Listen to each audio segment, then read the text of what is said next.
About there-ish. Yeah, something like that. It's about that time again for another developer update, the series of posts where we discuss upcoming changes making their way into Dead by Daylight. This time we'll go for some notable changes happening in the next update alongside a brand new chapter and beyond. So, Red Forest visual update.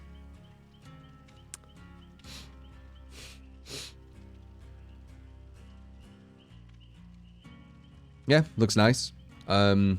Hopefully they're smaller. That's all I can hope. I hope I care more about the gameplay than the visual. I just do. But yeah, it looks nice.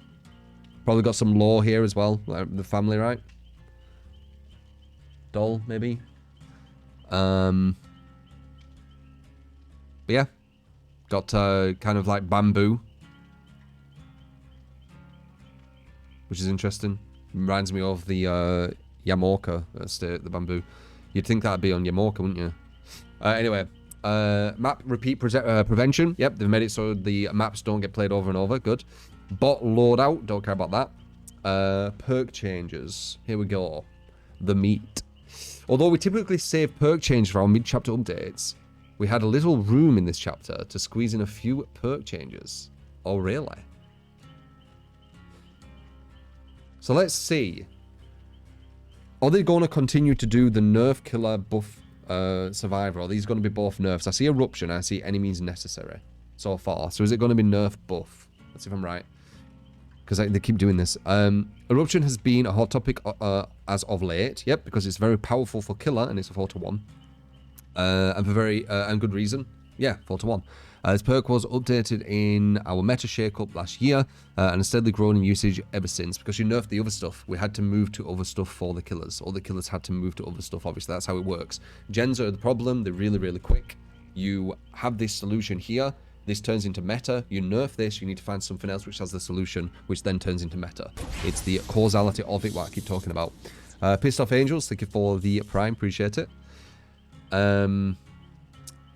Let's see. These days, it has solidified its spot as a new meta. Yep, as I just said. And that'll happen again if you nerf this until there's no gen defense which actually works, and then the game will go more slugging and tunneling than ever, I would think. In the current state, if they don't change things up. Many of you have raised concerns surrounding how the perk disproportionately affects solo players. That's Swift being stronger than solo, but yeah. Whatever. Since solo players cannot warn their teammates they're about to go down, the teammates cannot stop working on the generator to avoid the incapacitated effect. This made Eruption very powerful. Not only would it immediately lose 10% of the progress, but it would continue to regress until the incapacitated effect wore off. Yeah, very effective and rewarded you for the down. This made Eruption a very clear choice for any loadout, not only regressing generators, but also preventing further repairs from being done. To bring Eruption more in line with other generator perks, we've made a few changes. First, Eruption will now cause a generator to lose 10% of its oh no. That's huge. That is massive. That's what destroyed Pop. Current progress, not total. Shit, 10%? So it's going to do 1%. It's going to do less than a kick if they've done 10% of a gen. Fucking hell. So if they've done 20% of their gen, it's just like you kicking it as a killer, pretty much. Or 25%, right? Okay, that's very bad. This means that the effect will be less severe on generators with less progress, but more impactful on generator. Not really. 10% on a generator was nearly done. It's still going to take a few seconds to finish. Unless there's more to it. Nearly completed. Secondary, Eruption will no longer apply the incapacitated effect. I knew that they'd get rid of that. To survivors who were repairing the generator when exploded. Instead, the survivors who are actively working on the generator will scream and reveal their aura.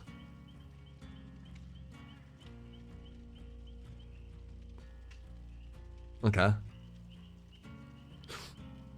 Youch. Okay, that's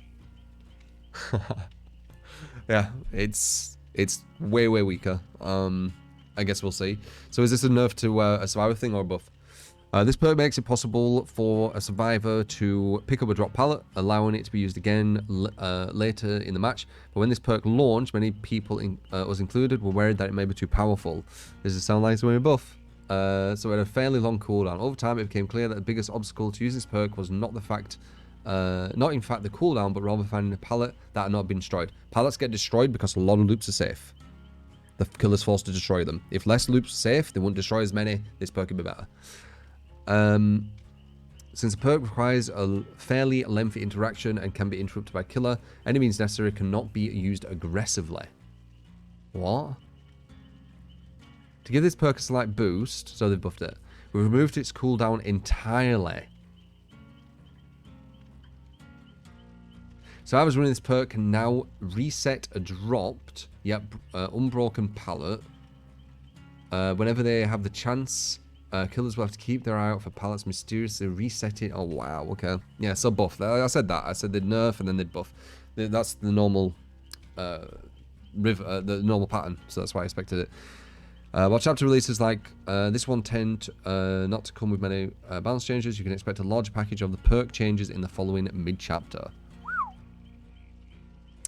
Yeah, so they've actually pushed Eruption to not even be in mid-chapter. This is going to be live very soon, correct?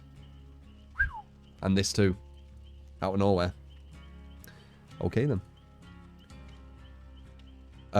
Cool, you just kick every pallet. Yep. Yep, I mean, there's many pallets that you need to break, so... But as you're walking, like, let's say someone puts a pallet down, and then you attack that person, you pick them up and walk to the hook. Someone else can pick that pallet up, and they've got that pallet back. So less dead zones. They probably won't use it still, because there's really, like, many other good ones, but yeah, I need to buff in it. Outfit plans. In recent weeks, we've noted passionate conversation amongst the community in regards to who in the game is and is not getting cosmetics.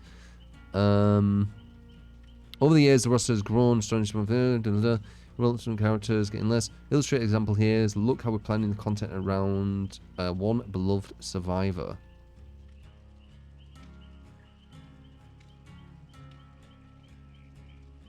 Wait, so they're giving more to her. There's good news in this front. We watched share today. We've recently expanded communities.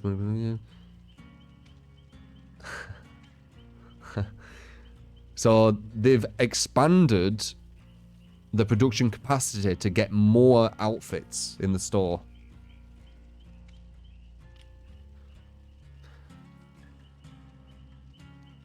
They should make this free to play and just go for like this outfit way. I swear to God, man.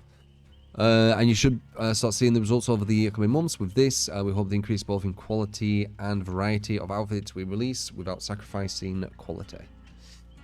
And that's the illustration. An update on cheating. Wrapping things up, we have a quick update to our ongoing plan to combat cheating.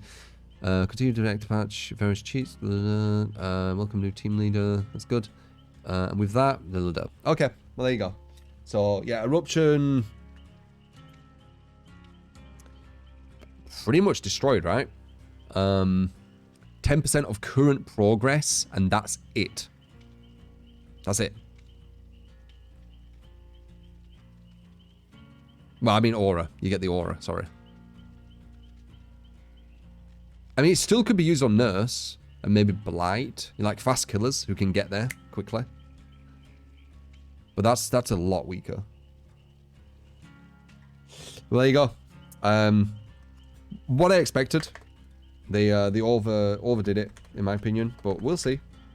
We'll see. Killers will still use it because, you know, they run out of options of what to use. So they're forced to use some stuff which is way less impactful. But we'll see if they continue to once we see, like, you know, if it's actually doing anything. But there you go.